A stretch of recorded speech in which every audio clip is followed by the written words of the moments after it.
নমস্কার, আমার নাম ডক্টর সৌমি গায়েন। বর্তমানে আমি হোমিওপ্যাথি জগতের সাথে যুক্ত, প্র্যাকটিস করছি হোমিওপ্যাথি আজ প্রায় 2 বছর হলো। আজকে আমাদের মহামান্য হ্যানিম্যান সাহেবের জন্মদিন, সেই উপলক্ষে ওনাকে স্মরণ করি আজকের এই ক্ষুদ্র বক্তব্য আমি শুরু করছি।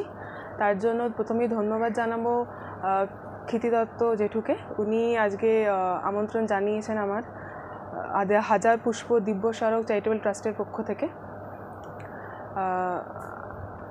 হোমিওপ্যাথি আমাদের দৈনন্দিন জীবনের সাথে ওতপ্রোতভাবে জড়িত, কারণ একটা বাচ্চা শুরু হওয়া থেকে তার দৈনন্দিন জীবনে যাবতীয় যা কিছু আমরা কিন্তু হোমিওপ্যাথির সাহায্যেই তার চিকিৎসা করতে পারি।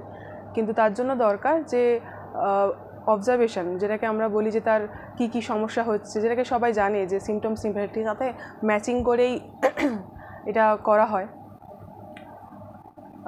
আমার জীবনে হোমিওপ্যাথির জন্য আসে আমার নিজের থেকেই, কারণ ছোটোবেলা থেকে আমার এমন সমস্যা কিছু ছিল যেগুলো আমি ট্রিটমেন্টের জন্য অ্যালোপ্যাথি প্রথমে কনসাল্ট করলেও পরে সেটা হোমিওপ্যাথির দ্বারাই আমার কিওর হয়। তো সেই জন্য ভরসাটা আজকে এই অবস্থা দাঁড়িয়ে আরও বেশি পরিমাণে বেড়ে গেছে।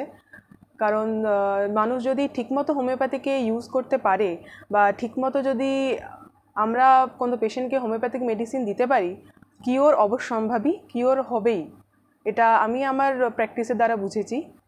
এবং সেক্ষেত্রে আমরা যেরকম দেখি যে অন্যান্য মেডিসিনের যেমন কোনো সাইড এফেক্ট থাকে বা কিছু, এক্ষেত্রে সেরকম সম্ভাবনা খুবই কম। কারণ যদি আমরা ঠিকভাবে মেডিসিন সিলেকশন করতে পারি, কোনো রুগী আমাদের কাছে যে সিমটম নিয়ে আসবে সেই সিমটম যদি আমরা সেই মেডিসিনের সাথে সিমিলারি করে দেখতে পারি, তাহলে কিন্তু অবশ্যই কিওর সেক্ষেত্রে অবশ্যম্ভাবী।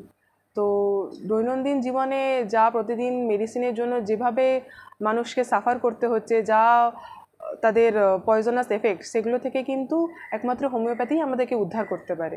সেজন্য সবাইকে বলবো যাতে হোমিওপ্যাথিক মেডিসিন ছোটোবেলা থেকেই যাতে শুরু করা যায়, যাতে তার এফেক্টটা সবাই বুঝতে পারে। এটা যেমন বাচ্চাদের ক্ষেত্রে কার্যকরী, তেমনি মহিলাদের ক্ষেত্রে অতিরিক্ত মাত্রায় কার্যকরী, পুরুষদের ক্ষেত্রে সেভাবে বয়স্কদের ক্ষেত্রেও কিন্তু এটা খুব ভালোভাবে কার্যকরী।